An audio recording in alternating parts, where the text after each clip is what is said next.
من الشيطان الرجيم.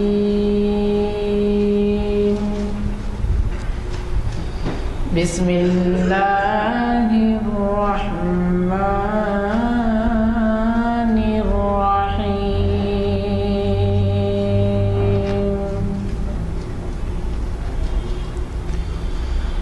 فبأي آلاء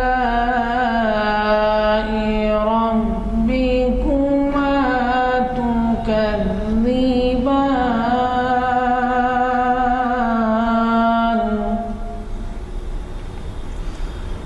وله الجوار المنشآت في البحر كالأعلام.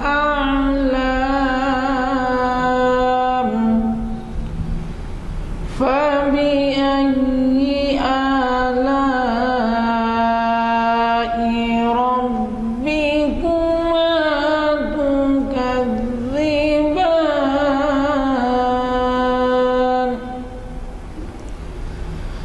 كل من عليها فان ويبقى وجه ربك ذو الجلال والإكرام. جیسے کہ آپ واقف ہیں، آج ہماری شرعی انفارمیشن سروس کی نشست ہے اور یہ نشست 497ویں نشست ہے۔ میں آپ کو یاد دلا دوں کہ ان نشستوں کا آغاز مولانا کے ہی خطاب سے ہوا تھا۔ اب اس سے اندازہ لگائیے کہ پہلی نشست اور آج 497ویں نشست ہے۔ اور پھر یہ بھی بات کا ذکر کر دوں میں کہ ہر سال 45 نشستیں ہوتی ہیں، کیونکہ رمضان میں نہیں ہوتی نشستیں ہماری، تو 4 نشستیں 5 نشستیں تو ایسی چلی گئی۔ اور اس سے ہٹ کے تہوار جب ہوتا ہے یا کوئی انہونی بات ہوتی ہے، بارش ہو جاتی ہے یا فسادات کی وجہ سے لوگ نہیں جمع ہوتے، تو اس وجہ سے بھی 45 نشستوں کا آپ اگر حساب لگائیں تو دیکھ لیجئے کہ 497 نشستیں یعنی 500 نشستیں بھی اگر سمجھیں اس کو تو 45 سے تقسیم کر کے دیکھ لیجئے کہ کون سا سال چل رہا ہے۔ صرف 10 سال جو ہے 450ویں نشست کے ہو جاتے ہیں۔ تو میں خاص طور پر آپ حضرات سے ذکر کرتا ہوں، ہمیشہ کرتا آیا ہوں اور اب بھی کرتا رہوں گا، اب آئندہ بھی کرتا رہوں گا انشاءاللہ، کہ مولانا کے خطاب بہت ہی سبق آموز ہوتے ہیں اور تجدید ہوتی ہے ہماری خیالات کی۔ اور آج تو ایسا عنوان انہوں نے دیا ہے کہ مجھے یقین ہے کہ آپ اس سے بہت کچھ استفادہ کر سکیں گے۔ ایمان اور اس کے تقاضے کے عنوان سے وہ مخاطب کر رہے ہیں۔ یہ ہماری نشستیں شاید اب جو آپ کو بلیٹن تقسیم ہوگا اعلامیہ، وہ اعلامیہ رمضان کے پہلے ہی اس میں پروگرام ختم ہو جائیں گے، اس کے بعد پھر ماہ رمضان میں نشستیں نہیں ہوں گی۔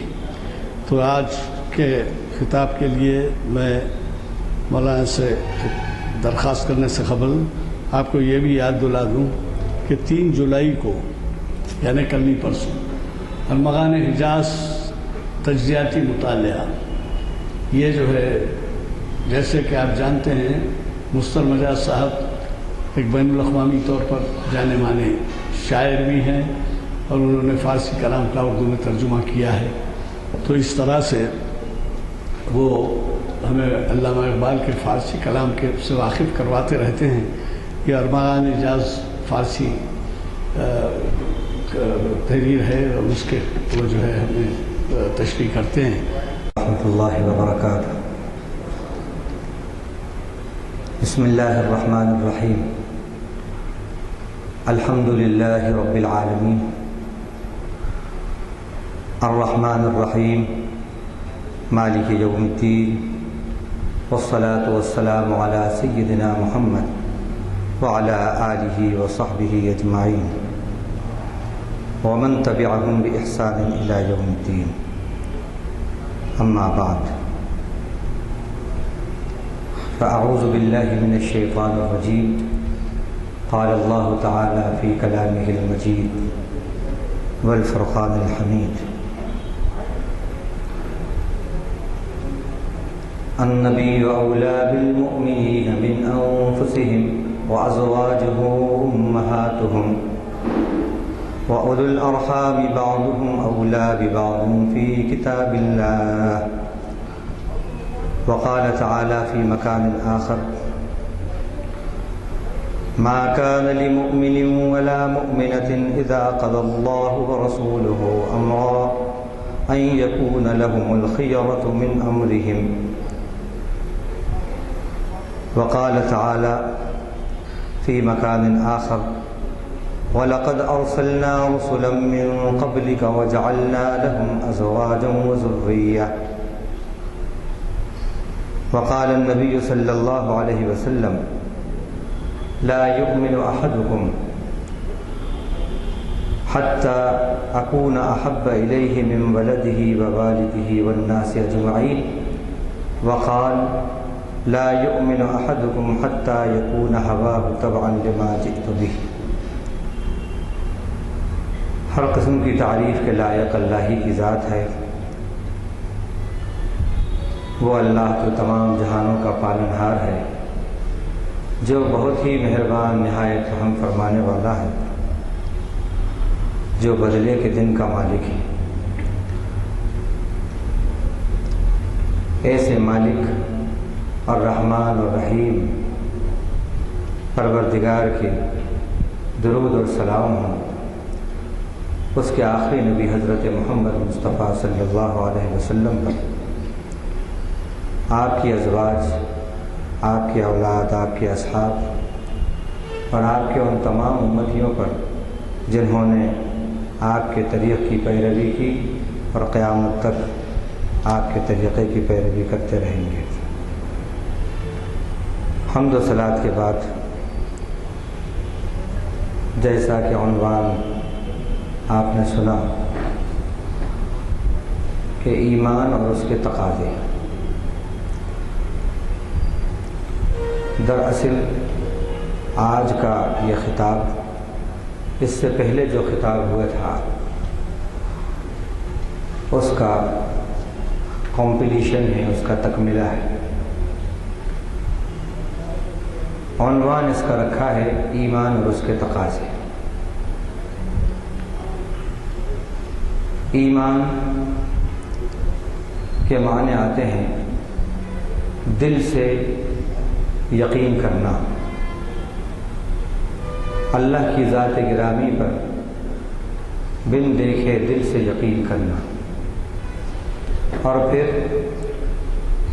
اس کو اس کی ذات اور صفات میں ایک مان کر اس کی اطاعت کو قبول کرنا. اللہ سے ایسا قلبی تعلق جیسا کہ ماں کا اپنی اولاد سے اور اولاد کا اپنی ماں سے، اور ایک انسان کا اس کے محبوب انسان سے جو قلبی تعلق ہوتا ہے، اس سے کہیں زیادہ بندے کا خدا سے قلبی تعلق ہو. ایسا قلبی تعلق جس سے بھی استوار ہوتا ہے، اسٹیبلش ہوتا ہے، تو پھر قربانی بھی اس تعلق کی خاطر دینا آسان ہو جاتا ہے. تعلق اگر ناقص ہے، کمزور ہے، تو قربانی بھی ناقص اور کمزور رہتی ہے. بندہ مومن کا اللہ سے جتنا گہرا قلبی رشتہ ہوتا ہے، اتنا ہی اللہ تعالیٰ کی محبت، اطاعت اور اس کے لیے جتنی وہ قربانی دے سکتا ہے وہ دیتا ہے. پہلا مرحلہ ایمان کا معرفت کا ہوتا ہے. یعنی اللہ کی پہچان۔ دوسرا مرحلہ ایمان کا محبت کا ہوتا ہے، اللہ کی محبت۔ تیسرا مرحلہ اطاعت کا ہوتا ہے، اللہ کی اطاعت۔ کسی چیز کا ہمیں علم ہو جاتا ہے تو پھر اس کی طرف طبیعت راغب ہوتی ہے۔ اللہ کا جب عرفان ہو جاتا ہے اور اس کی معرفت اور اس کی پہچان ہو جاتی ہے،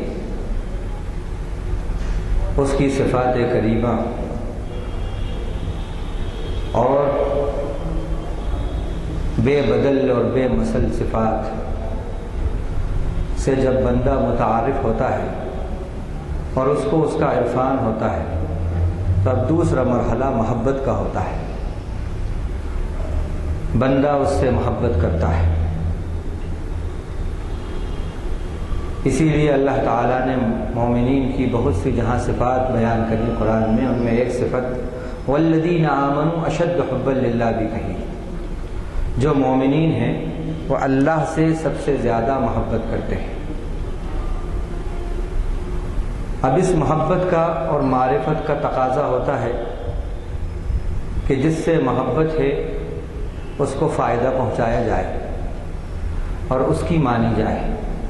یہ ناممکن ہوتا ہے کہ کسی کو کسی سے خوب محبت ہو اور وہ محبت کے دعوے کرے اور پھر اس کی نافرمانی کرے، اس کو نقصان پہنچائے، اس کی بات نہ مانے، اس کی مرضی کے بالکل اگینسٹ میں جائے۔ ایسا نہیں ہوتا۔ اگر ایسا ہے تو محبت ناقص ہے۔ محبت میں کمال تو جب بھی آتا ہے کہ جس سے محبت ہے، جو محبوب ہے، اس کی محبت کے جو تقاضے ہیں اس میں نہ زمان دیکھا جائے نہ مکان دیکھا جائے، نہ چنی نہ چنا، اور اپنی انا کو فنا کیا جائے، اسی وقت محبت میں کمال ہوتا ہے۔ تو پہلا مرحلہ ایمان کا معرفت خداوندی، دوسرا مرحلہ حب خداوندی، اور تیسرا مرحلہ اطاعت خداوندی۔ اب ان تینوں مرحلوں سے جب بندہ گزرتا ہے تو اطاعت کیسے کرے، محبت کیسے کرے، اس کے کچھ تقاضے ہوتے ہیں، ایمان کے کچھ تقاضے ہیں۔ ان تقاضوں کو بندہ جتنا پورا کرتا ہے، اللہ کی نگاہ میں اس کی اتنی ہی وقف ہوتی جاتی ہے۔ ایمان کے ویسے تو بہت سے تقاضے ہیں،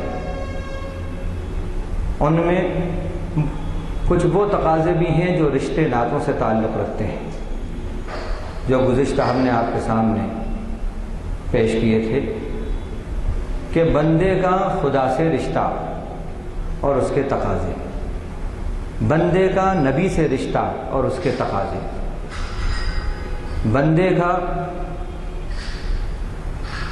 بیوی بچوں سے رشتہ اور اس کے تقاضے، بندے کا ایک بندے سے رشتہ اور اس کے تقاضے، بندے کا غیر مسلموں سے رشتہ اس کے تقاضے، بندے کا پڑوسیوں سے رشتہ اس کے تقاضے۔ گزشتہ آپ کے سامنے بندے کا خدا سے جو رشتہ ہے، بندہ مومن کا خدا سے جو رشتہ ہے، اس رشتہ ایمانی کے جو تقاضے ہیں، اس پر تفصیل سے ہم نے بات کی تھی۔ اب اس کے بعد اسی ایمان باللہ کے تقاضے کے اندر بندے کا نبی سے رشتہ اور اس کے تقاضے کیا ہیں، وہ آپ کے سامنے پیش کرتے ہیں، اور اس کے بعد بندے کا اپنے اہل خانہ سے، اپنے ازواج، اپنی اولاد سے کیسا رشتہ ہے، اور پھر ایمان کس طرح سے ان رشتوں کو نبھانے کی تاکید کرتا ہے، رہنمائی کرتا ہے، اس پر روشنی ڈالی جائے گی۔ تو ایک بندہ مومن کا اپنے نبی سے رشتہ، ایمان کا تقاضا ہے کہ اس رشتے کو بھی مضبوط کیا جائے، اپنے نبی سے، اگر نبی سے رشتہ مضبوط نہیں ہے تو پھر اللہ کے یہاں وہ ایمان بھی مکمل نہیں ہے۔ آپ غور کریں، یہود اور نصارہ اہل کتاب ہیں، ان کو بھی قرآن مجید میں کفرو، کافر کہا۔ کیوں کہا؟ حالانکہ اللہ پر ایمان رکھتے ہیں، آخرت پر بھی ایمان ہے ان کا، اللہ کی کتاب پر بھی ایمان ہے، تقدیر پر بھی ایمان ہے، قیامت پر بھی ایمان ہے، ان تمام باتوں پر ان کا ایمان ہے، لیکن ایک سبب سے، وہ سبب ایمان میں نہ ہونے کی وجہ سے ان کو کافر قرار دیا۔ وہ کیا ہے؟ سب پر ایمان ہے لیکن آخری رسول حضرت محمد مصطفیٰ صلی اللہ علیہ وسلم پر ان کا ایمان نہیں ہے، تو بھی اللہ کے یہاں ان کا ایمان ریجیکٹڈ، وہ کافروں کی فہرست میں آ گئے۔ حالانکہ اہل کتاب ہیں، حالانکہ آخرت کو مانتے ہیں، تقدیر کو مانتے ہیں، اللہ کو مانتے ہیں، لیکن اللہ کے رسول پر ایمان نہیں رکھتے، تو ساری ان کی زندگی کی محنتیں سب بیکار۔ تو اس سے اندازہ ہوتا ہے کہ رسول پر ایمان کا ایک جز ہے، جو 7 باتیں ہیں ان میں سے ایک رسول پر ایمان اور تمام رسولوں پر ایمان۔ اس سے رسول سے رشتے کی استواری اور قوت معلوم ہوتی ہے۔ اب یہ رشتہ کیا ہے، کیسا ہے؟ اب اس رشتے کے تقاضے کیا ہیں؟ تو اللہ تعالیٰ نے اس رشتے کے بارے میں قرآن مجید میں بیان کیا، جو آیت ہم نے پڑھی تھی، یہ سورہ احزاب کے پہلے رکوع کی آیت ہے۔ النبی اولیٰ بالمؤمنین من انفسہم وازواجہ امہاتہم، یہ اس آیت کا ایک جز ہے، ایک ٹکڑا ہے۔ نبی کون ہے؟ تمہارا نبی سے کیسا رشتہ ہے اور نبی کا تم سے کیسا رشتہ ہے؟ نبی مومنوں سے ان کی جانوں سے بھی زیادہ حق رکھتے ہیں ان کی جانوں پر۔ جتنا مومن اپنی جانوں کا اپنے اوپر حق رکھتے ہیں، نبی کی ذات گرامی مومنوں کی جانوں سے بھی زیادہ مومنوں پر حق رکھتی ہے۔ یہ ہے رشتہ ایک بندہ مومن کا اس کے نبی سے۔ وَأَزْوَاجُهُ أُمَّهَاتُهُمْ، اور ان کی بیویاں، ان کی یعنی مومنین کی مائیں ہیں۔ اب غور کرنے کی بات ہے، جب نبی کی بیویاں مومنوں کی مائیں ہوئیں تو مومنوں کے باپ کون ہوئے؟ کون ہوئے؟ جب نبی کی بیویوں کو اللہ تعالی نے مومنین کی مائیں کہا تو مومنین کے باپ کون ہوئے؟ لازمی بات ہے کہ اللہ کے نبی صلی اللہ علیہ وسلم مومنوں کے روحانی باپ ہیں۔ یہ ہے ایک بندہ مومن کا اپنے نبی سے رشتہ۔ اب آپ اندازہ لگائیں کہ جب آپ کا آپ کے نبی سے روحانی رشتہ اتنا طاقتور ہے کہ آپ روحانی بیٹے ہیں اور وہ روحانی باپ ہیں، تو پھر اس رشتے کے کچھ تقاضے ہیں، وہ نبھائیے۔ روحانی بیٹے ہو کر اور شرک، کفر، بدعات، خرافات، وقت کی بربادی، حسد، کبر، بغض، کینہ، خرافات، گناہ، اس میں زندگی گزرے تو یہ کیسی بات ہے، کیسی بات ہے؟ اللہ نے آپ کا مقام کتنا بلند کیا، آپ کا نبی سے کیسا رشتہ ہے۔ اس رشتے کے یہ تقاضے نہیں ہیں، اس رشتے کے تقاضے ہیں اعمال صالحہ، تقوی، حسنات، ان میں ترقی ہو، ان میں اضافے ہوں۔ اسی طرح اللہ تعالیٰ نے قرآن مجید میں ایک جگہ نبی صلی اللہ علیہ وسلم کی صفات بتاتے ہوئے فرمایا وَمَا صَاحِبُكُمْ بِمَجْنُونَ۔ غور کریں، یہ نہیں کہا وَمَا نَبِيُّكُمْ بِمَجْنُونَ، یہ نہیں کہا کیا کہا؟ لفظ کون سا استعمال کیا؟ صاحبکم، صاحب، تمہارے یہ ساتھی جو ہیں ان کو دیوانگی نہیں ہے۔ صاحب کسے کہتے ہیں؟ صاحب اسے کہتے ہیں جو ساتھ رہتا ہے، جو ساتھ رہتا ہے۔ آپ جس کے ساتھ رہیں، جو آپ کے ساتھ رہے، وہ صاحب ہے۔ صاحب کے معنی ساتھ رہنے والا۔ اللہ کے نبی کے صحابہ کو بھی صحابہ کہتے ہیں، صاحب کی جمع صحابہ یا اصحاب ہے۔ کیوں کہتے ہیں؟ نبی کے ساتھ رہتے تھے، نبی کے ساتھ رہتے تھے۔ تو معلوم یہ ہوا کہ نبی کا بندہ مومن سے اور بندہ مومن کا نبی سے جو تعلق ہے وہ کیسا ہے؟ ایک ساتھ رہنے والے کا تعلق ہے کہ نبی کو اپنے ساتھ آپ رکھیے اور آپ نبی کے ساتھ رہیے۔ کیسے؟ جہاں آپ رہیں نبی کے غلام اور نبی کے فالوور بن کر رہیے، یعنی آپ جس فیلڈ میں زندگی کے ہوں، نبی آپ کے لیڈر ہوں اس میں اور آپ ان کے فالوور ہوں۔ اس طرح نبی سے آپ کا رشتہ ہے، اس طرح نبی کو آپ اپنے ساتھ رکھیں گے اور نبی کے آپ ساتھ رہیں گے۔ یہ رشتہ ہے جیسے جسم کا روح سے رشتہ ہوتا ہے اور روح کا جسم سے رشتہ ہوتا ہے۔ روح کے بغیر جسم ادھورا اور جسم کے بغیر روح ادھوری۔ دونوں کا چولی دامن کا ساتھ ہے، دونوں ایک دوسرے کے کمپلیمنٹ ہیں۔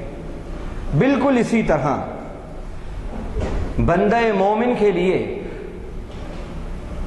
نبی اور نبی کی اطاعت یوں سمجھیے جیسے جسم کے لیے روح ہے، جسم کے لیے روح۔ اگر زندگی کے اندر ایمان کا دعویٰ ہے لیکن نبی کی اطاعت نہیں ہے اور نبی کی غلامی نہیں ہے اور نبی سے وہ رشتہ جیسے آپ کا آپ کی جان پر حق ہے اور ایسا رشتہ ہے، اس سے بھی کہیں زیادہ بڑھ کر نبی سے اگر رشتہ نہیں ہے تو اس کا مطلب یہ ہے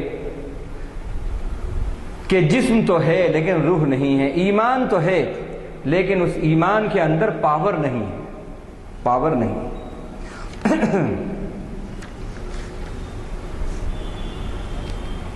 رشتہ خدا کی طرح رشتہ رسول بھی بندہ مومن سے بذریعہ ایمان ایسا ضروری اور لازمی ہے جیسے جسم کے لیے روح۔ روح کے بغیر جیسے جسم مردہ ہے، اسی طرح رسول کی اتباع اور اطاعت کے بغیر حیات مومن مردہ ہے۔ اب اس رسول سے ایمانی رشتے کے بعد اب اس کے کچھ تقاضے ہیں۔ اب وہ تقاضے آپ سنیے کہ وہ تقاضے کیا ہیں۔ پہلا تقاضا ہے کہ رسول کی اتباع ہو، رسول سے محبت ہو۔ اللہ تعالیٰ نے قرآن میں فرمایا قُلْ إِن كُنتُمْ تُحِبُّونَ اللَّهَ فَاتَّبِعُونِي يُحْبِبْكُمُ اللَّهُ وَيَغْفِرْ لَكُمْ ذُنُوبَكُمْ۔ آپ کہہ دیجیے اگر تم اللہ سے محبت چاہتے ہو تو پہلے میری اتباع کرو، پھر اللہ تم سے محبت بھی کرے گا اور تمہارے گناہوں کو بھی بخشے گا۔ تو نبی سے رشتے کا تقاضا یہ ہے کہ نبی کی اتباع ہو، نبی ہمارے لیڈر ہوں اور ہم ان کے فالوور ہوں۔ صرف عبادات کی حد تک نہیں، یہ صرف 12 ربیع الاول کی حد تک نہیں، صرف رمضان کی حد تک نہیں، صرف حرمین شریفین کی زیارت کی حد تک نہیں، چھوٹ جاتا ہے ساتھ۔ صاحب، وہ ہمارے صاحب ہیں، ہمارے صاحب ہیں، ساتھ رہنا ہے اور ان کو ساتھ رکھنا ہے۔ جیسے جسم کے ساتھ روح ہے ایسے ایمان کے ساتھ نبی ہونا چاہیے، نبی کی اطاعت ہونا چاہیے، نبی کی اتباع ہونا چاہیے، نبی سے محبت۔ فرمایا نبی صلی اللہ علیہ وسلم نے لا یؤمن احدکم حتی اکون احب الیہ من والدہ وولدہ والناس اجمعین۔ تم میں سے کوئی بھی اس وقت تک مومن نہیں ہو سکتا، یعنی کامل ایمان کو نہیں پہنچ سکتا، جب تک کہ میں اس کے نزدیک اس سے، اس کے ماں باپ اور اس کی اولاد سے بھی زیادہ اس کے نزدیک محبوب نہ بن جاؤں۔ آپ غور کریں کیا مطلب ہے۔ آدمی ماں باپ کی خاطر یا اولاد کی خاطر یا اپنی خاطر جیتا ہے، ان تینوں کے تقاضے کو زندگی میں پورا کرتا رہتا ہے، جب تک سانس میں سانس ہے ان کے تقاضے پورے کرتا ہے۔ کیا کہہ رہے ہیں اللہ کے نبی صلی اللہ علیہ وسلم؟ جیسے ان کے تقاضے پورے کرتے ہیں ایسے ہی نبی سے محبت ہو، اور اس محبت کے جو تقاضے ہیں جب ان کو پورا کیا جائے تو یقیناً ایمان میں کمال پیدا ہوا۔ پھر ایک جگہ فرمایا لا یؤمن احدکم حتی یکون ہواہ تبعا لما جئت بہ، تم میں سے کوئی اس وقت تک مومن نہیں ہو سکتا جب تک کہ اس کی خواہش بھی اس دین کے تابع نہ ہو جائے جس کو لے کر میں آیا ہوں۔ نبی کی رہنمائی، نبی کی شریعت، نبی کا دین جو تقاضا کر رہی ہے، ہمارا دل چاہے یا نہ چاہے ہمیں ہماری چاہت کو اس کے مطابق بنانا۔ دل تو پتہ نہیں کیا کیا چاہتا ہے، یہاں نہ چاہ کر بھی وہی چاہنا جو نبی چاہتے ہیں، نبی کی شریعت کے تابع اپنی خواہشات کو کرنا، خواہشات نفس کو نبی کی مرضیات کے تابع کرنا، یہ ایمان کا تقاضا ہے، اور اس سے ایمان مکمل ہوتا ہے، پورا ہوتا ہے۔ اسی طرح ایک جگہ فرمایا ان تطیعوہ تہتدوا، ان کا کہنا مانو گے تو ہدایت پا جاؤ گے۔ یہ نہیں کہا ان تحبوہ تہتدوا، اگر خالی محبت تم نے کر لی، محبت کے دعوے کیے تو ہدایت پا جاؤ گے۔ محبت تو ابو طالب بھی کرتے تھے، بڑی محبت تھی، لیکن حدیث میں، مسلم شریف کی حدیث میں آتا ہے کہ آگ کی 2 جوتیاں پہنائی جائیں گی ان کو، جس سے دماغ کھدک کھدک کر ناک کے راستے سے بہتا رہے گا، گرتا رہے گا، یہ سزا ملے گی۔ ظاہر ہے کسی جنتی کو تو یہ سزا نہیں ملے گی، جنتی کو تو یہ سزا نہیں ہے، یہ مسلم شریف کی حدیث ہے، صحیح حدیث ہے۔ اور جس کو یہ سزا ملے گی وہ یہ سمجھے گا کہ سب سے زیادہ جہنمیوں میں سزا کے اعتبار سے میں ہوں، سب سے زیادہ مجھے سزا مل رہی ہے، حالانکہ اللہ کے نبی صلی اللہ علیہ وسلم نے فرمایا کہ یہ جہنم میں، جہنمیوں میں سب سے کمتر سزا ہے۔ تو معلوم ہوا کہ خالی محبت کے دعوے اگر دلیل نہیں ہیں تو کسی کام کے نہیں ہیں۔ محبت ہو دعویٰ ہے، دلیل نہیں ہو مقدمہ ہار جاتے ہیں۔ دعوے لمبے چوڑے ہیں لیکن دلیل نہیں ہے آپ کے پاس، مقدمہ ہار جائیں گے۔ تقاضے، محبت کچھ تقاضے چاہتی ہے، وہ تقاضوں کی تکمیل کرو تو محبت میں قرار رہے گا، محبت میں اسٹیبلٹی رہے گی، اور محبت کے تقاضے پورے نہیں ہوں گے تو محبت کا رشتہ ٹوٹ جائے گا۔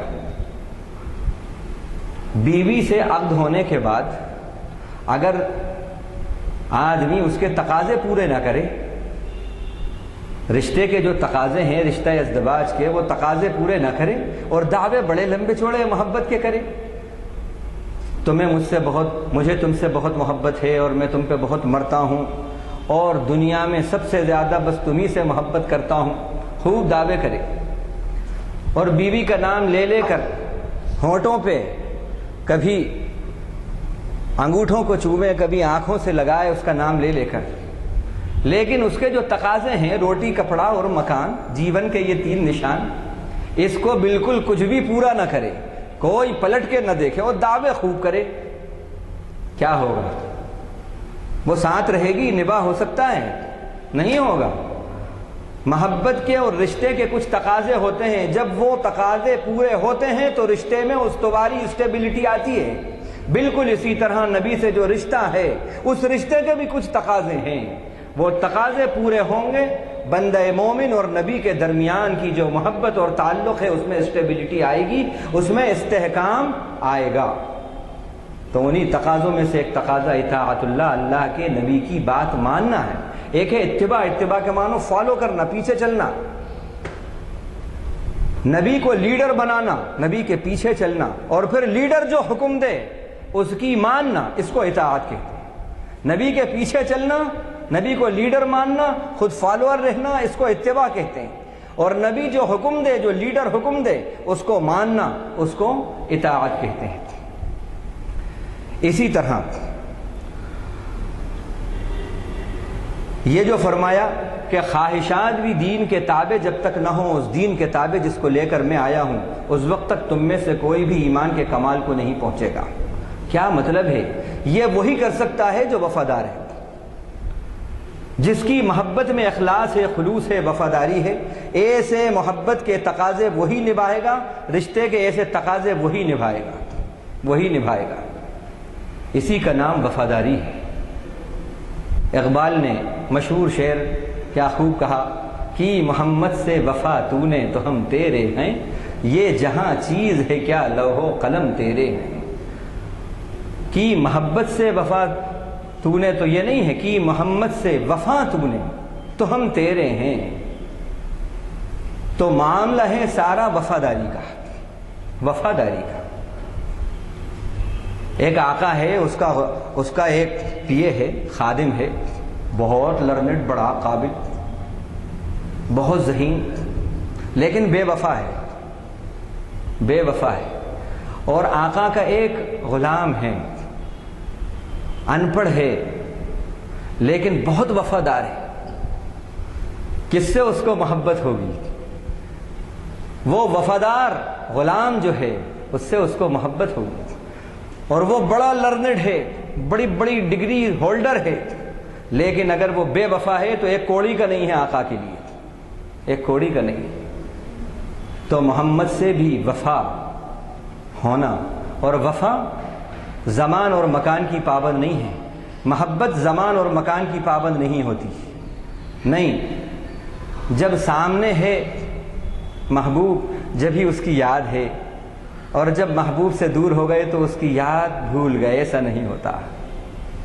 محبوب کی یاد جس سے محبت ہوتی ہے کہیں بھی ہوں، نہ وہ زمان کی پابند ہے نہ مکان کی پابند ہے، انڈور لائف میں ہوں یا آؤٹ ڈور لائف میں ہوں، وطن میں ہوں یا وطن سے بے وطن ہوں، کہیں بھی ہوں، حتیٰ کہ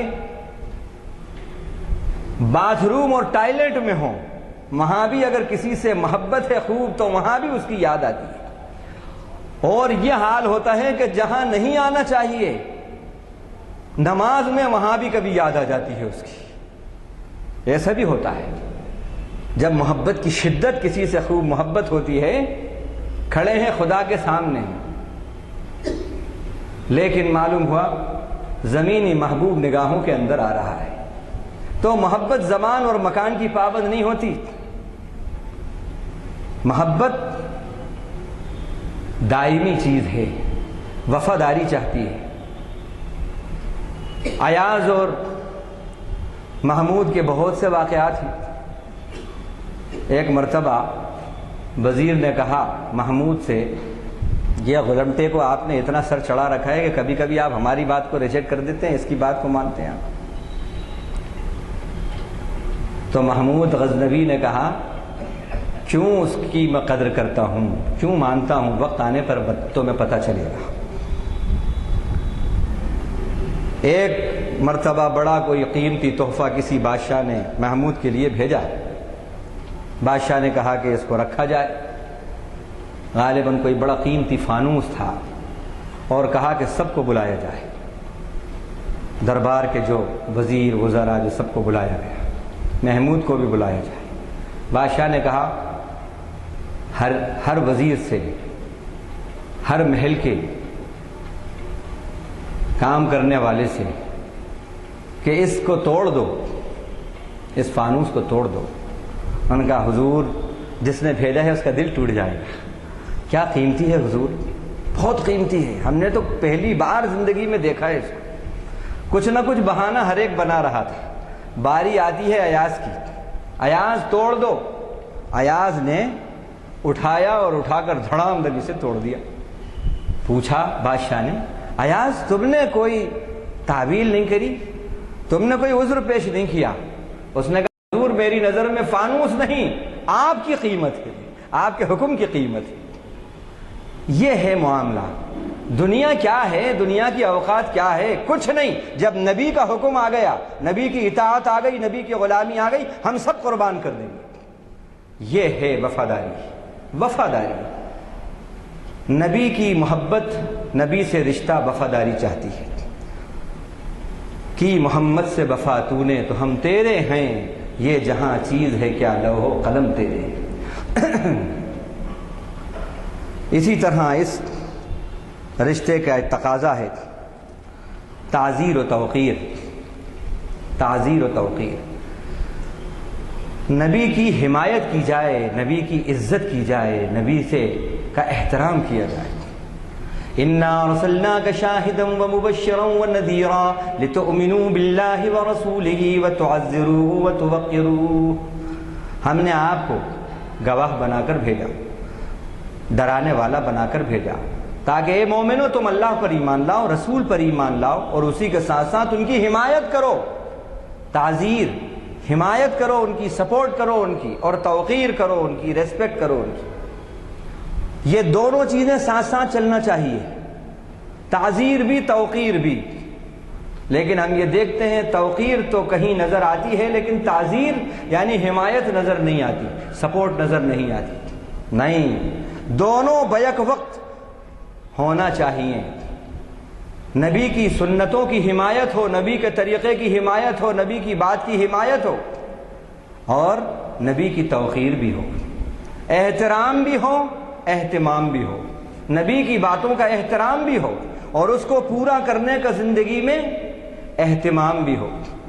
یہ بھی اس رشتے کا تقاضا ہے۔ اس رشتے کا یہ بھی تقاضا ہے جو حکم دیں کبھی ان کی خلاف ورزی بھی نہ ہو۔ جیسے فرمایا لا یعصینک،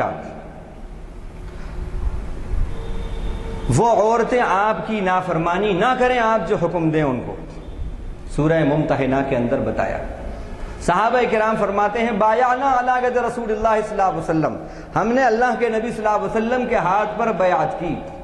علی السمع والطاعہ، کن باتوں پر؟ کہ جو سنیں گے اس کو مانیں گے، سنیں گے بھی اور مانیں گے بھی۔ کب کب؟ فی العسر والیسر والمنشط والمکرہ، حالات تنگی کے ہوں گے جب بھی آپ کی اطاعت، آپ کی غلامی، آپ کی اتباع کریں گے اور آپ کی مانیں گے، اور حالت آسانی کے ہوں گے حالات جب بھی مانیں گے۔ فی المنشط والمکرہ، دل چاہے گا جب بھی مانیں گے، دل نہیں چاہے گا ہمارا آپ کی بات کو ماننے کو، جب بھی مانیں گے۔ اور اس کا ثبوت بھی دیا صحابہ کرام نے صلح حدیبیہ میں۔ دیکھیے آپ، اللہ کے نبی کہہ رہے ہیں ذبح کر دو، اپنے جانور ذبح کر دو، لیکن کوئی ذبح ہی نہیں کرتا۔ 3 بار بول دیا آپ نے، پریشان ہو گئے آپ، میرے صحابہ کو کیا ہو گیا؟ کیسی اطاعت، وضو کا پانی نیچے نہیں گرنے دیتے تھے، کیا بات ہو گئی؟ اور حضرت عمر کا تو آپ کو معلوم ہے کہ انہوں نے حضرت ابوبکر سے جا کے سوال کیا، اللہ کے نبی سے آ کر کہا اللہ کے نبی کیا ہم حق پر نہیں ہیں؟ پھر ہم نے ان کی سب باتیں ہم مان لیں، آپ نے ان کی باتیں مان لی، ان کی تمام باتیں بیجا ہیں۔ آپ نے کیا کہا؟ اے عمر، جو میری نظر دیکھ رہی ہے وہ تمہاری نظر نہیں دیکھ رہی۔ اور عجیب بات ہے، یہی جواب آپ صلی اللہ علیہ وسلم سے پہلے حضرت ابوبکر صدیق نے حضرت عمر کو دیا تھا بغیر یہ جواب سنے ہوئے۔ کتنی مناسبت ہے آپ دیکھیے۔ یہی کہا اے عمر، نبی کی نگاہ جو دیکھ رہی ہے وہ تمہاری اور ہماری نگاہ نہیں دیکھ رہی۔ آپ غور کریں، یہ کیفیت تھی صحابہ کی کہ دل ان کا اس صلح کو کرنے سے دور تھا، وہ صلح کو قبول نہیں کر رہا تھا دل، لیکن اس کے باوجود کیا ہوا؟ آپ صلی اللہ علیہ وسلم اٹھے، حضرت ام سلمہ رضی اللہ عنہا نے کہا آپ کے مشورے سے، جب آپ صلی اللہ علیہ وسلم نے اپنے خیمے میں گئے اور کہا کہ میرے صحابہ کو کیا ہو گیا ہے، تو انہوں نے کہا اللہ کے نبی آپ اپنے جانور کو خود ذبح کر دیجئے، صحابہ جب دیکھیں گے تو وہ خود ایسا کریں گے۔ ایسا ہی ہوا، آپ نے ذبح کیا تمام صحابہ، بس آپ کے حکم کے تابع ہو گئے اور آپ کے حکم کو پورا کیا۔ اب آپ غور کریں، دل نہیں چاہ رہا لیکن اس کے باوجود اطاعت کی ہے، اتباع کی ہے، یہ ہے صحابیت۔ ہمارا حال کیا ہے؟ چیئرفل موڈ ہے تو سب ہو رہا ہے، اللہ کے رسول بھی ہیں، سب ہیں، لیکن جہاں اپنے نفس پہ پڑی، نفس پہ کوئی ضرب آئی قربانی کی، تو کوئی تعویل، کوئی پیچھے کے راستے سے کچھ بھی نکل گئے۔ نہیں، صحابہ کرام کی محبت دیکھیے کیسی ہے۔ نہیں دل چاہ رہا تھا لیکن پھر بھی انہوں نے مانا۔ اس کا نتیجہ کیا ہوا؟ جب مسلمانوں کی اکثریت نبی کو اس طرح مانے اور محبت کے اور رشتہ نبی کے ان تقاضوں کو پورا کرے تو پھر کیا ہوتا ہے؟ پھر خدا کی فتح اور نصرتیں اترتی ہیں۔ ثبوت دے رہا ہوں، جب نبی کی بات کو اس طرح صحابہ نے مانا، دل نہ چاہ رہا ہے پھر بھی مانا، اور اب نکلے ہیں بظاہر شکست ہے لیکن راستے میں ہیں، پلٹ رہے ہیں مدینے کی طرف، اور آیتیں سورہ فتح کی اتر رہی ہیں۔ کیا؟ اِنَّا فَتَحْنَا لَكَ فَتَحًا مُبِينًا، یہ آیت اتری، بے شک ہم نے آپ کو کھلی فتح دی۔ ارے یہاں تو فتح کہاں ہے؟ شکست ہے بظاہر، لیکن اللہ کی طرف سے اللہ نے کہا کہ ہم نے کھلی فتح دی۔ یہ فتح کب ملی؟ جب مسلمانوں کے کل نے نبی کی بات کو دل نہ چاہ رہا ہے پھر بھی چاہا ہے، اس تقاضے کو پورا کیا ہے، اللہ کی طرف سے فتح و نصرت اتر گئی۔ آج بھی اگر فتح و نصرت مسلمان چاہتے ہیں تو نبی کی اطاعت نہ چاہیں دل، پھر بھی نبی کی اطاعت زندگی میں ہوگی انشاءاللہ۔ اس طرح رشتہ نبی کا تقاضا آپ پورا کریں گے، اللہ کی طرف سے انا فتحنا لک فتحا مبینا کا یہ مجدہ انشاءاللہ آپ کے لیے بھی کارگر اور سچا ثابت ہوگا۔ تو تعزیر بھی ہو اور توقیر بھی ہو نبی کی۔ اسی طرح آپ دیکھیے، فرمایا استجیبوا یا ایھا الذین آمنوا استجیبوا للہ وللرسول، اے ایمان والوں اللہ اور اس کے رسول کی بات کو مانو۔ اذا دعاکم، جب وہ تمہیں بلائیں۔ آگے کیا کہا یہ غور کرنے کی بات ہے، شاید یہ نہیں ہو آپ کے لیے۔ لما یحییکم، اللہ کی بات میں استجیبوا للہ میں ہم نے اس سے پہلے آپ کو بتا دیا تھا رشتہ خدا سے کے اندر یہ تفصیل بتائی تھی۔ اب استجیبوا للہ وللرسول میں بتا رہے ہیں، جب نبی بلائیں تو ان کی بات کو مانو۔ کیا ہوگا اس کا فائدہ؟ لما یحییکم، یہ چیز تمہیں زندگی دے گی۔ یہ کون سی زندگی ہے بھائی؟ ظاہر ہے مردوں سے تو ایڈریس نہیں ہے، تخاطب نہیں ہے، زندوں سے خطاب ہے۔ یہ تو معلوم ہوا کہ جب بندہ مومن نبی سے اطاعت کا رشتہ استوار کرتا ہے اور بات کو مانتا ہے، اللہ کی طرف سے اس کو ایک روحانی زندگی ملتی ہے۔ یہ کیا ہے روحانی زندگی؟ اسپریچول ڈیولپمنٹ، اسپریچول اپلفمنٹ، یہ بندہ مومن کو ملتا ہے، جس کو آپ کہہ سکتے ہیں آدھیاتمک شکتی۔ کیا ہوتی ہے یہ؟ نبی کی غلامی میں رکھی ہے اللہ تعالیٰ نے۔ دوسروں کے یہاں وہ اسپریچول پاور اور آدھیاتمک شکتی، نفس پہ کنٹرول کرو، شادی بیاہ سے دور، سنیاس لے لو، یہ کرو وہ کرو، پھر اس کے بعد حاصل کرو۔ یہاں پر زندگی میں رہو، تمام زندگی کے اندر جو اس کے تقاضے ہیں وہ پورے کرو، بس نبی کے طریقے پر پورے کر لو۔ یہی روحانیت، اسی میں روحانیت۔ تو زندگی نبی کی اتباع اور نبی کی اطاعت کے اندر روحانی زندگی اور روحانی ترقی ہے، یہ بھی اللہ تعالیٰ نے اس میں بتایا۔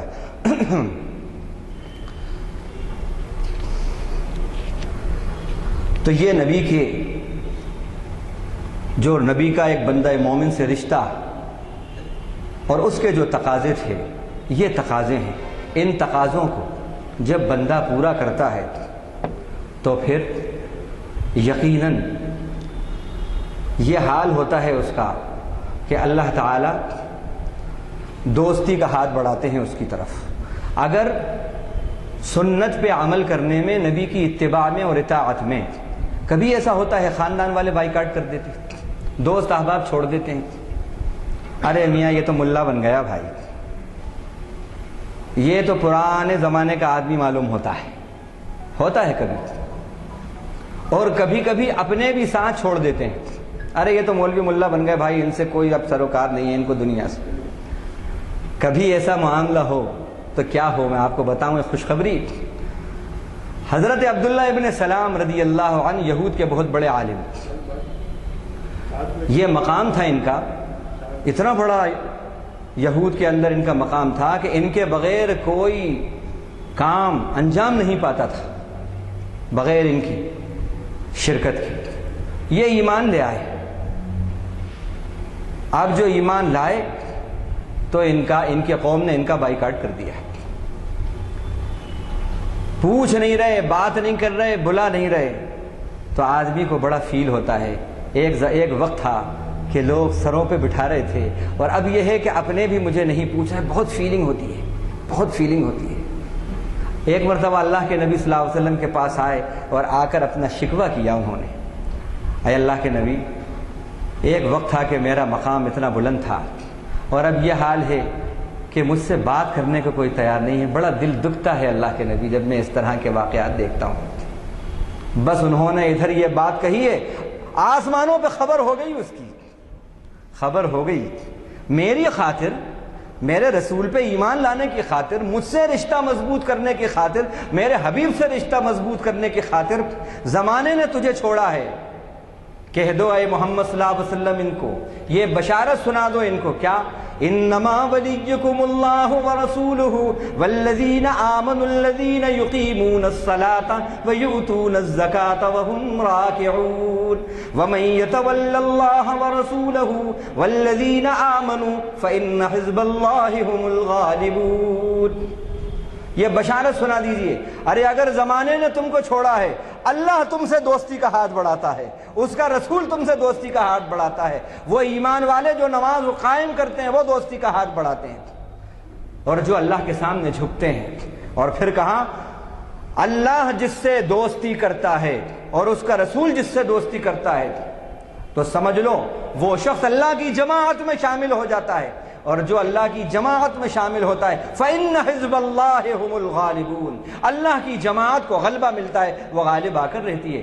اللہ نے یہ بشارت دی ہے. تو اگر زمانہ بائیکاٹ کرے آپ کا اطاعت خدا، اطاعت رسول پر، اور شیطان وسوسے ڈالے، چونکہ اس کی صفت ہی اللہ نے وسواس بتائی ہے، ارے میاں اگر سنت پہ ابھی عمل کیا تو کیا ہوگا، کیا نہیں ہوگا، کیا ہوگا. انشاءاللہ الحاج بننے کے بعد ریٹائرڈ لائف میں انشاءاللہ سب کریں گے، اس وقت انشاءاللہ مومن بن جائیں گے. یہ آتے ہیں بس دماغ میں. نہیں، بالکل نہیں. جب آپ اس طرح کا ثبوت پیش کریں گے، ایسے رسول کے رشتے کے تقاضے پورے کریں گے، انشاءاللہ آپ دیکھیں گے کہ روحانیت آپ کی جو روحانی طاقت اور روحانی پاور ہے، انشاءاللہ اس کے اندر اضافہ ہوگا، اس کے اندر ترقی آئی. اور اسی کا نام استقامت ہے. یہ روحانی آپ دماغ میں آ رہا ہوگا، مولانا یہ روحانی طاقت کیا ہے؟ یہ روحانی پاور، ہمارے یہاں پر یہ روحانیت کا جو لفظ ہے اسپریچول پاور یا آدھیاتمک شکتی، تو اس کیا سمجھتے ہیں؟ آنکھیں بند کریں اور سب بتا دیں یہ ہو رہا ہے، وہ ہو رہا ہے، وہ ہو رہا ہے. یا یوں ہاتھ کیا اور معلوم ہوا کہ صاحب گلاب آ گئے، کہنے لگا گلاب بابا. ہاتھ یوں کیا چمیلی، کہنے لگا چمیلی بابا. یوں کیا ہزاروں روپیے، ارے کہنے لگے بڑی پہنچی ہوئی ہستی ہیں. اس کو سمجھتے ہیں یہ روحانیت ہے. اگر روحانیت اس کا نام ہے تو پھر تو اس کسوٹی پر اگر آپ دیکھیں تو صحابہ کرام کوئی بھی نہیں اترتے، کوئی بھی نہیں اترتے. تو اس کا مطلب یہ ہے کہ صحابہ کرام روحانی شخصیتیں نہیں تھے. یہ تصور کرنا بھی ایمان کو کمزور کرنا ہے. یاد رکھیے، سارے دنیا کے بڑے بڑے ولی، سارے اولیاء اللہ، بڑے بڑی روحانی شخصیتیں، سب ایک طرف، اللہ کے نبی کا ایک صحابی سب پہ بھاری ہے، سب سے روحانیت والا ہے، سب سے طاقتور اس کی روحانیت ہے. یہ اہل السنہ والجماعہ کا عقیدہ ہے. تو اب یہ کون سی روحانیت ہے؟ یہ وہی روحانیت ہے یا الذین آمنوا استجیبوا للہ وللرسول اذا دعاکم لما یحییکم. جو اللہ اور رسول کی اطاعت سے جو زندگی ملتی ہے اس کو روحانیت کہتے ہیں. اور اسی کا نام استقامت ہے۔ اب استقامت کا ہی دوسرا نام روحانیت ہے۔ استقامت کسے کہتے ہیں؟ مختصر سی استقامت کی تعریف یہ ہے، اللہ کے اور اس کے رسول کے حکموں کو بر وقت اور ہر وقت ماننا، حسب استطاعت زندگی کے تمام شعبوں میں، اسی کا نام استقامت ہے، اسی کا نام روحانیت ہے۔ تمام زندگی کے میدانوں میں کیا ہوتا ہے کہ کہیں عبادات کا پہلو بہت اچھا ہے تو معاملات خراب ہیں، کہیں معاملات بہت اچھے ہیں تو اخلاق خراب ہیں، کہیں اخلاقیات کا پہلو بہت اچھا ہے تو عبادات کا پہلو کمزور ہے۔ نہیں، جتنے اللہ کے احکام جس جس میدان میں، جس جس فیلڈ میں اللہ تعالیٰ نے حکم دیا ہے، جس جس بات کا، حسب استطاعت فاتقوا اللہ ما استطعتم، حسب استطاعت اللہ کے احکام کو ماننا اور مانتے رہنا، بر وقت ماننا اور ہر وقت ماننا، حسب استطاعت اللہ کے احکام کو، اسی کا نام استقامت ہے۔ اسی لیے مفسرین نے، محدثین نے اور علماء نے یہ بات لکھی ہے کہ استقامت کا درجہ ولایت سے بھی بڑا ہے۔ استقامت کا درجہ ولایت سے بھی بڑا ہے۔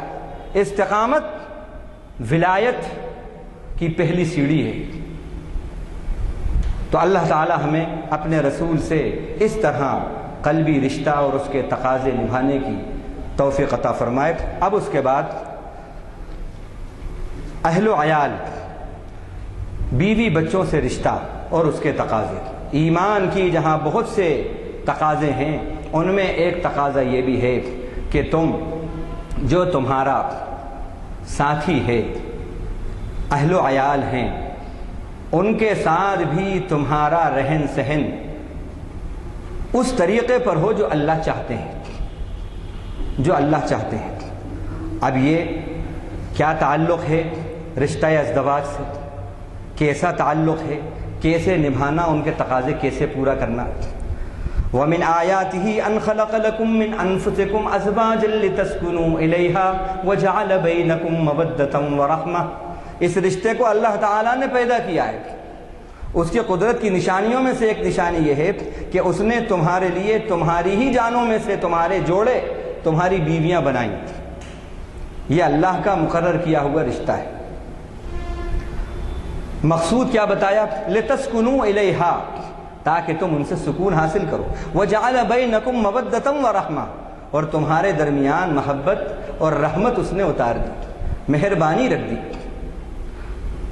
کل تک بالکل انجان، ایک دوسرے سے بالکل انجان، اور آج معلوم ہوا کہ جان دینے کو تیار ہے۔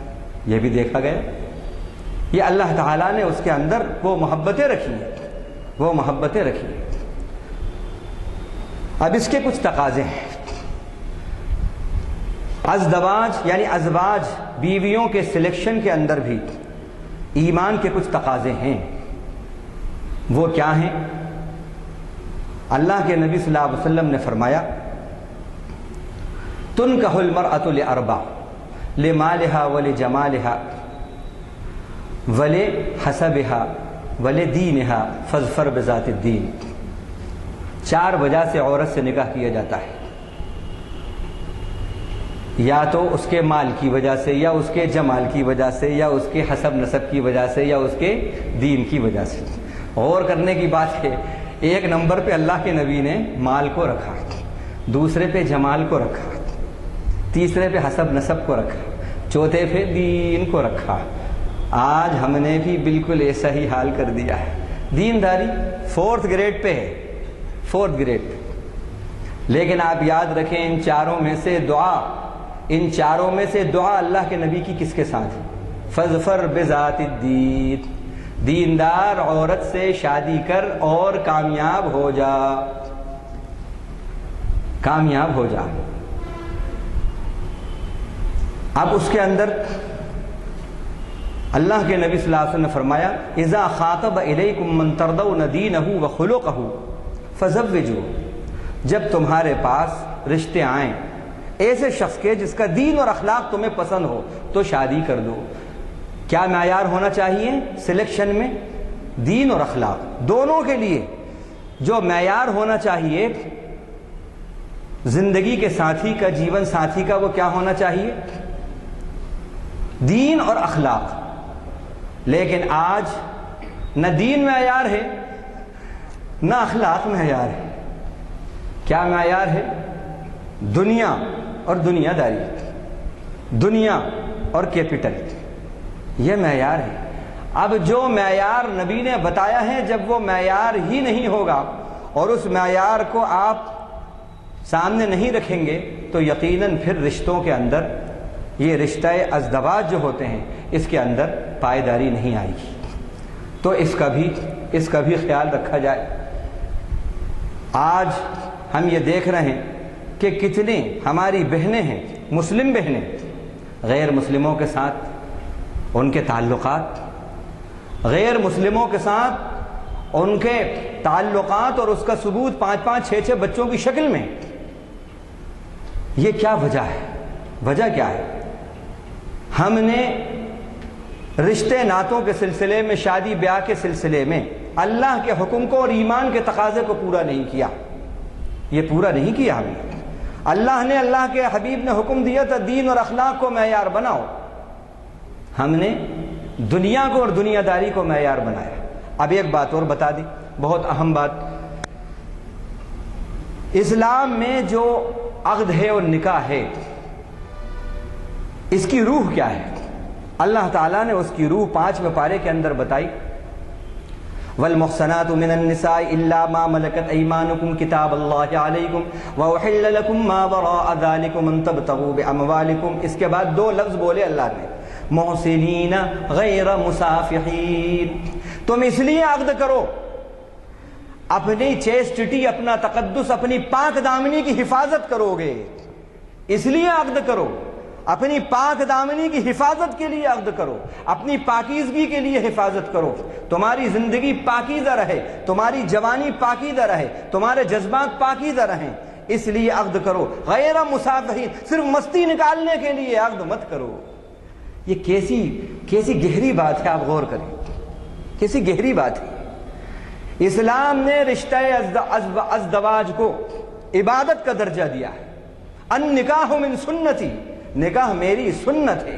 اور قرآن میں سورہ رعد کے 5ویں رکوع کے اندر اللہ فرماتے ہیں وَلَقَدْ أَرْسَلْنَا رُسُلًا مِّن قَبْلِكَ وَجَعَلْنَا لَهُمْ أَزْوَاجًا وَذُرِّيَّةً. ہم نے آپ سے پہلے بھی بہت سے رسول بھیجے اور ان سب کے لیے ہم نے بیویاں بھی بنائیں اور اولاد بھی بنائی. بیویاں بھی بنائیں، اولاد بھی بنائی. اب غور کریں آپ، نکاح انبیاء کی سنت قرار دیا اللہ نے، نبی کی نہیں، انبیاء کی سنت. اور پھر نکاح کا مقصود اور مطلوب ذریت، اولاد. اور یہ ذریت کا لفظ 3 اور 3 سے زائد پر بولتے ہیں، ہم دو ہمارے 2 پر نہیں بولتے. یہ ذریہ کا لفظ برتھ کنٹرول اور فیملی پلاننگ کا بھی خاتمہ کرتا ہے کہ وَلَقَدْ أَرْسَلْنَا رُسُلًا مِّن قَبْلِكَ وَجَعَلْنَا لَهُمْ أَزْوَاجًا وَذُرِّيَّةً. یہ بھی غور کرنے کی بات ہے. تو اب رشتے کے سلیکشن کے اندر جو یہ رہنما اصول بتائے ہیں ایمان نے، اسلام نے، ان کو اگر آپ پورا کر کے اور پھر اس رشتے کو استوار کریں گے تو پھر کیا فائدے ہوں گے. اب یہ سنیے. طبرانی کے اندر ایک حدیث آئی ہے جس میں اللہ کے نبی صلی اللہ علیہ وسلم فرماتے ہیں جس نے عقد کیا اس لیے لے مالہا، عورت کا مال دیکھ کر زیادہ بڑی جوڑے کی رقم ملے گی، زیادہ وہاں سے مال ملے گا، لالچ میں جس نے عقد کیا. لم یزدہ الا فقرا، یہ عقد اس کے لیے فقر و فاقی لے کر آئے گا. یہ نبی کی بات بتا رہا ہوں، طبرانی کی حدیث ہے. اور فرمایا جس نے اس لیے عقد کیا، جس نے اس لیے عقد کیا لے حسبہا، حسب نسب دیکھ کر عقد کیا، بڑی پوزیشن ہے ہمارا، اگر وہاں رشتہ ہو گیا تو ہم بھی بڑے عہدے پر چلے جائیں گے، بڑی پوسٹ مل جائے گی اور ہماری بھی شان بڑھ جائے گی. تو کیا ہے لم یزدہ الا دناء، سوائے پستی کے کچھ چیز میں، کسی چیز میں اضافہ نہیں ہوگا. اور اب تیسری بات، جس نے عقد کیا اس لیے کہ این یغض بصرہ ویحسن فرجہ، کہ وہ نگاہ کو نیچی رکھے گا اور اپنی چیسٹٹی، اپنے تقدس، اپنی پاک دامنی کی حفاظت کرے گا۔ اس لیے جس نے نکاح کیا ہے سنیے اس کا نکاح، اللہ کے نبی صاحب فرمایا کہ اس کا نکاح کیسا ہوگا، بارک اللہ لہ فیہا و بارک لہا فیہ، اللہ دولہا کو دلہن کے لیے مبارک بنائے گا برکتوں والا، اور دلہن کو دولہا کے لیے برکتوں والا بنائے گا۔ یہ ہے ایمان کے تقاضے رشتہ ازدواج میں، ہمیں خاص طور سے اس کا دھیان رکھنا چاہیے۔ یہاں پر جو ہمارے نوجوان ہیں اور جو والدین ہیں جو اپنے بیٹے اور بیٹی کی شادی کریں، آج معیار ہمارے مختلف معیارات ہیں، وہ معیار جس کو اللہ اور اس کے رسول نے معیار بنایا ہے وہ تو 4th گریڈ پہ بھی نہیں ہے، آج 4th گریڈ پہ بھی نہیں ہے۔ بہت غور کرنے کی بات ہے۔ ارے آپ اگر اس رشتے کے ایمان کے ان تقاضوں کو ہم اور آپ پورا نہیں کریں گے تو کون کرے گا؟ کون کرے گا؟ اب اس کے بعد دیکھیے، رشتہ ازدواج میں جو خطبہ نکاح ہوتا ہے اس میں 4 آیتوں کا انتخاب کیا، اس میں ایمان کے تقاضے کیا ہیں اور کیسی شادی بیاہ ہونا چاہیے وہ بتائے گئے ہیں۔ وقت نہیں ہے تفصیل میں جانے کا، صرف اتنا بتاؤں گا کہ 4 آیتوں کے اندر 3 آیتوں میں، اس میں سے 3 آیتوں میں اللہ کا ڈر، اللہ کا ڈر، اللہ کا ڈر کی بات کہی ہے۔ یا ایھا الناس اتقوا ربکم الذی خلقکم من نفس واحدہ یا ایھا الذین آمنوا اتقوا اللہ حق تقاته۔ اچھا یہ بھی ایمان والوں سے خطاب ہے، بے ایمانوں سے خطاب نہیں ہے، ایمان والوں سے خطاب ہے۔ اور عقد نکاح میں جتنے ہوتے ہیں سب کو یہ دعویٰ ہوتا ہے کہ ہم مومن ہیں، اللہ کا خصوصی خطاب ہے۔ جب یا ایھا الذین آمنوا سے خطاب ہو تو سمجھیے یہ اللہ کا بندوں سے، ایمان والوں سے خصوصی خطاب ہے، یا الذین آمنوا سے۔ تو 2 باتیں، ایک تو اللہ کے ڈر کی بات کہی، جیسے اللہ سے ڈرنا ہے ایسے ڈرو، اور دوسری بات والارحام، رشتے ناتوں سے ڈرتے رہو، اس کا لحاظ رکھو، اس کا خیال رکھو، اس کا خیال رکھو، رشتوں کے تقاضے پورے کرو، اس کا خیال رکھو۔ لیکن ہوتا یہ ہے کہ شاید اللہ کا کوئی حکم اتنی جلدی ہم پامال نہ کرتے ہوں، مسلمان شاید اللہ کا کوئی حکم اتنی جلدی پامال نہ کرتے ہوں جتنی جلدی یہ رشتہ نکاح کا خطبہ نکاح کے اندر یہ جو آیتیں ہوتی ہیں اس کے حکم کو پامال کرتے ہیں۔ ابھی سنا اللہ سے ڈرو، اللہ سے ڈرو، اللہ سے ڈرو، جیسے ڈرنے کا حق ہے، اور 10 منٹ نہیں ہوئے اس کے بعد پھر لاکھوں کی فضول میں پیسہ برباد ہوتا ہے، فضول خرچیاں ہوتی ہیں، اور پھر ناچ رنگ ہوتا ہے۔ اللہ سے ڈرنے والوں کا یہ عمل ہوتا ہے۔ شاید اتنی تیزی سے مسلمان اتنی جلدی خدا کا کوئی حکم بھی پامال نہ کرتے ہوں گے جتنا خطبہ نکاح کی ان آیات کا، ان خدا کے اس حکم کو پامال کرتے ہیں مسلمان۔ اس کا یہ وبال ہوتا ہے۔ ارے آپ اگر کسی کے حکم کو اسی وقت اس کے سامنے دم مارے اس کے منہ پہ اور نہیں آپ مانے، کیا ہوگا؟ گرفت میں آ جائیں گے آپ۔ چلیے اس وقت آپ نے گردن جھکا دی، بہت دیر ہو گئی، پھر اگر تھوڑی بہت اگر حکم کی پامالی ہوئی تو بھی معافی کے چانسز ہیں۔ لیکن یہاں تو معلوم ہوا، ابھی سنا سر کے اوپر دستی اور ٹوپی لگا کے سب سنا، اور اس کے بعد 10 منٹ نہیں ہوتے اور خدا کے حکم کو پامال کر دیتے ہیں۔ اس کا وبال ہوتا ہے کہ اس وقت ڈائیورس اور طلاق کی شرح بہت بڑھ گئی، بہت بڑھ گئی، کیونکہ معیار بدل گیا ہمارا، دنیا کا معیار آ گیا۔ تو دنیا جب داخل ہو گئی تو پھر دین رخصت ہو گیا، اس کا خیال۔ اب جب رشتہ ازدواج ہو گیا، اب ساتھی سے کیسا تعلق ہو، ایمان کے کیا تقاضے ہیں، وہ میں آپ کو بتاتا ہوں۔ یا ایھا الذین آمنوا قوا انفسکم واہلیکم نارا، سب سے پہلی بات تو یہ ہے کہ ایمان والوں اپنے آپ کو، اپنے اہل و عیال کو دوزخ کی آگ سے بچاؤ، سب سے پہلی فکر تو یہ ہو۔ دوسرا یہ کہ اس کے جو تقاضے ہیں وہ تقاضوں کو آپ پورا کریں، اللہ تعالیٰ نے جتنی آپ کی حیثیت دی ہے اس کو پورا کریں، اور ان کی اصلاح کرتے رہیں۔ محبت کے اندر کبھی یہ ہوتا ہے کہ اتنا غلو ہو جاتا ہے کہ جائز اور ناجائز سب چیزیں محترمہ کی مان لی جاتی ہیں، یہ بھی سمجھ لیں۔ ایمان کا تقاضا یہ ہے کہ ایک مرتبہ اللہ کے نبی صلی اللہ علیہ وسلم نے حضرت حفصہ رضی اللہ عنہا کے پاس شہد پیا، انہوں نے شہد پلایا، آپ نے شہد کا پیالہ پیا۔ جب آئیں حضرت زینب رضی اللہ عنہا کے پاس جب حضرت حفصہ کے پاس آئے تو انہوں نے کہا، اور حضرت عائشہ رضی اللہ عنہا کے پاس آئے، ان کا آپ کے منہ سے مزعفر کی بو آ رہی ہے۔ تو آپ نے کہا میں نے تو شہد پیا ہے، مزعفر نہیں پیا۔ انہوں نے کہا ہاں ہو سکتا ہے وہ جو مکھی تھی شہد کی وہ مزعفر پہ بیٹھ گئی ہو، یہ ایک گوند جیسا ایک گوند جیسی چیز ہوتی ہے۔ تو آپ صلی اللہ علیہ وسلم کی زبان سے یہ نکل گیا کہ آج میں شہد نہیں پیوں گا۔ بس آیتیں اتر آئیں، یا ایھا النبی لم تحرم ما احل اللہ لک تبتغی مرضات ازواجک واللہ غفور الرحیم۔ اے نبی، کیوں آپ اس کو حرام کرتے ہیں جس کو اللہ نے حلال کیا ہے؟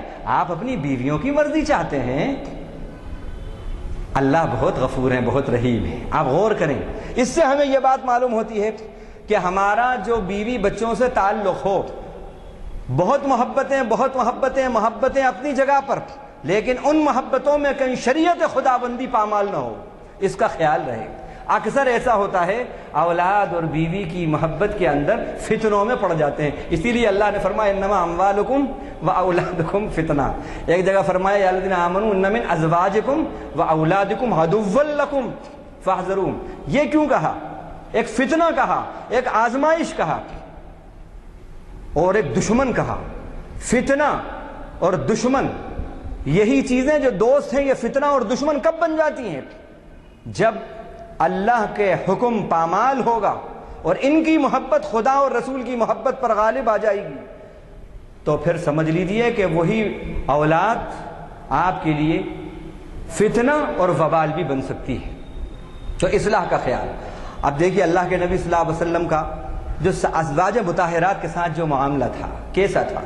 آج ہمارے یہاں یہ حال ہے کہ افراط تفریط کا معاملہ ہے۔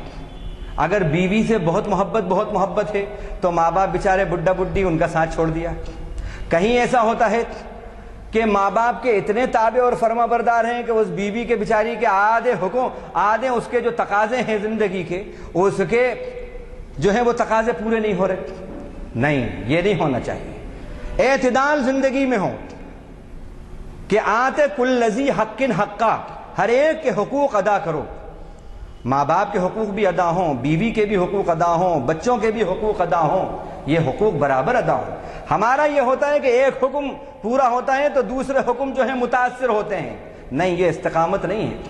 ایسا اللہ کا حکم پورا کرنا کہ دوسرے احکام جو ہیں خدا کے وہ متاثر نہ ہوں، یہ ہے استقامت والا حکم، اور یہ ہے استقامت کے ساتھ پورا کرنا۔ تو اللہ کے نبی صلی اللہ علیہ وسلم نے ایک مرتبہ حضرت عائشہ رضی اللہ عنہا کے حجرے میں گئے تو وہاں پر ان کی کچھ سہیلیاں آئی ہوئی تھیں، عید کا خوشی کا موقع تھا۔ تو وہ جو ہیں آپ صلی اللہ علیہ وسلم لیٹے ہوئے ہیں، وہ آئیں، انہوں نے اشعار پڑھنا شروع کیے تو آپ نے ادھر کروٹ کر لی کہ وہ سمجھے کہ سو رہے ہیں۔ اب وہ اشعار پڑھ رہی تھی، آپ وہ اشعار سن رہے ہیں۔ انہی اشعار میں ایک شعر پڑھا جس کا ایک مصرع یہ تھا، وَفِينَا نَبِيٌّ يَعْلَمُ مَا فِي غَدِي وَفِينَا نَبِيٌّ يَعْلَمُ مَا فِي غَدِي۔ ہم میں ایک نبی ایسے ہیں کہ جو آنے والے کل میں کیا ہے وہ جانتے ہیں۔ آپ فوراً پلٹے، کیا کہا؟ نہیں، وہ جو کہہ رہے تھے پہلے وہی درست ہے، وہی کہو۔ محبت اپنی جگہ، ادھر پلٹ گئے ہیں، محبت کے تقاضے پورے ہو رہے ہیں، لیکن جہاں محبت ٹکراتی ہے شریعت سے، اللہ کے حکم سے، وہیں پر فوراً اصلاح ہو رہی ہے، فوراً اصلاح۔ آپ صلی اللہ علیہ وسلم حضرت عائشہ رضی اللہ عنہا کرتب دکھانے مسجد نبوی کے میدان کے اندر کبھی حبشی آ کے اپنے کرتب دکھاتے تھے، وہاں پر لے گئے، آپ آڑ کر کے کھڑے ہو گئے اور حضرت عائشہ نے جو ہے اپنا سر آپ کے کاندھے پہ رکھا۔ اب آپ کرتب دکھا رہے ہیں حبشیوں کے، اور کہہ نہیں رہے کہ آپ چلیں، کچھ نہیں دکھا رہے ہیں۔ جب انہوں نے کہا کہ چلو تو آپ آئے واپس۔ اب غور کریں، آپ شریعت کے پیرامیٹر میں انجوائمنٹ ہو رہا ہے۔ ہمارے یہاں یہ ہے کہ اگر مولانا صاحب بڑے مولانا صاحب بن گئے ہیں، بڑے اللہ والے بن گئے ہیں، تو اب بیچاری کے یہ جائز جو اس کی تفریح ہے، تباہ کی جو باتیں ہیں، نہیں، اللہ توبہ، اللہ توبہ۔ نہیں، ہمارے نبی کی شریعت ایسی نہیں ہے۔ انجوائمنٹ بھی ہو رہا ہے شریعت کے دائرے میں، پردے کے ساتھ جائز انجوائمنٹ ہو رہا ہے، وہ بھی ہو رہا ہے۔ تو اس طرح حضرت عائشہ رضی اللہ عنہا کے ہی بارے میں آتا ہے کہ آپ صلی اللہ علیہ وسلم جو ہیں حضرت غالباً ام سلمہ ہیں، انہوں نے کوئی تحفہ پیالے کے اندر آپ کے لیے تحفہ بھیجا، حضرت عائشہ رضی اللہ عنہا جان کو غصہ آ گیا، وہ پیالہ لے کر پھینک دیا، کیا میں بھوکا مارتی ہوں کہ یہاں نہیں ہوتا میں نہیں دیتی، مجھے دکھانے کے لیے ایسا کیا۔ اب سوکنوں میں تو آپ کو معلوم ہے کہ کچھ نوک جھونک ہو ہی جاتی ہے۔ آپ صلی اللہ علیہ وسلم نے حضرت عائشہ سے کچھ نہیں کہا۔ دیکھیے اصلاح کا طریقہ ہمارا کیا ہو، ہم نگیٹو وے میں آ جاتے ہیں، اور ہم اکثر کہتے ہیں کہ ہمارے یہاں پیدا ہوتے ہی دادا پہلے بنتے ہیں، باپ 30 سال 25 سال بعد بنتے ہیں، میاں نہیں، غصے کو کنٹرول کرنا، پازیٹیو وے میں بات کرنا۔ اب یہ کتنا بڑا دیکھیے آپ یہ بات ہے کہ نبی صلی اللہ علیہ وسلم کے سامنے بیٹھے ہیں آپ اور وہ لے کے پھینک دیا، کتنے غصے کی بات ہے۔ ہم اگر اس جگہ ہوتے تو کم سے کم زبان سے تو کچھ نہ کچھ بولتے، ڈانٹ ڈپٹ کرتے، لیکن آپ نے کیا طریقہ اختیار کیا۔ ہمیں بھی اپنی زندگیوں کے اندر، ازدواجی زندگیوں کے اندر ایسے مراحل آئیں تو ایمان کا تقاضا کیا ہے، وہ جو رسول نے کر کے بتایا، لقد کان لکم فی رسول اللہ اسوۃ حسنہ، کیا کر کے بتایا؟ کہا حضرت بریرہ سے، بریرہ دیکھو اسی جیسا کوئی پیالہ ہے ذرا ملتا جلتا دیکھو۔ وہ پیالہ منگایا اور کہا دیکھو جو گھر میں ہے اس میں ڈال کے لاؤ سالن، اور جاؤ جا کے پیا اور دیکھو عائشہ کی شکایت نہیں کرنا، عائشہ کے اس عمل کا نہیں کہنا، نہیں بتانا، نہیں تو عائشہ کو تکلیف ہو۔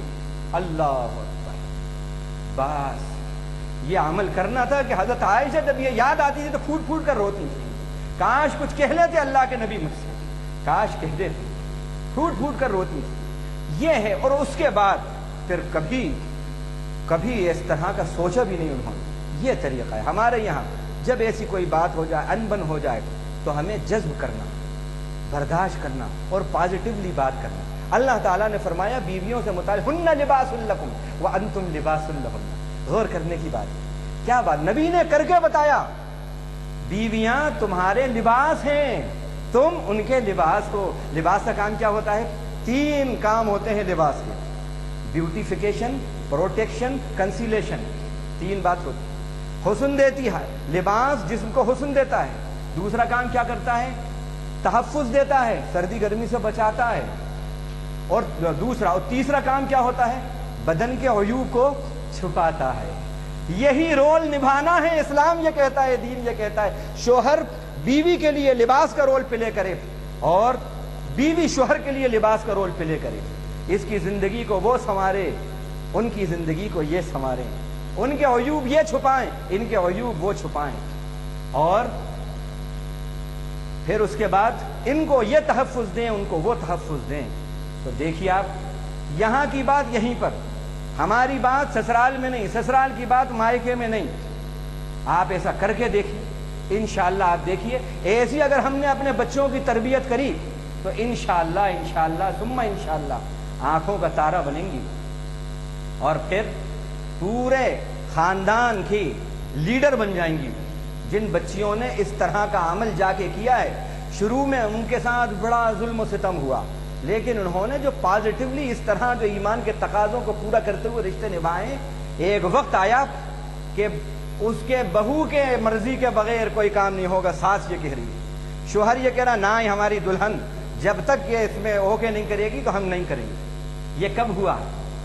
جب پازیٹیولی آپ یہ کام کریں گے۔ اللہ تعالی ہم کو بھی اپنے کرم سے، اپنے فضل سے ایمان کے یہ جو تقاضے رشتے ازدواج سے متعلق ہیں، اللہ تعالیٰ ان کو نبھانے والا، اور نبی سے جو بندہ مومن کا جو رشتہ ہے اور اس کے جو تقاضے ہیں جو آج بیان کیے گئے، اللہ تعالیٰ ان کو بھی نبھانے والا بنائے۔ وآخر دعوانا الحمدللہ رب العالمین، سبحان اللہ وبحمدہ، سبحانک اللہم وبحمدک، نشہد ان لا الہ الا انت، نستغفرک ونتوب الیک۔ اللہم اجعلنا من الذین یستمعون القول فیتبعون احسنہ، اللہم اسمعنا منادی الجنة مع الابرار، وصلی اللہ تعالی علی خیر خلقہ محمد وآلہ وصحبہ اجمعین، آمین والحمد للہ۔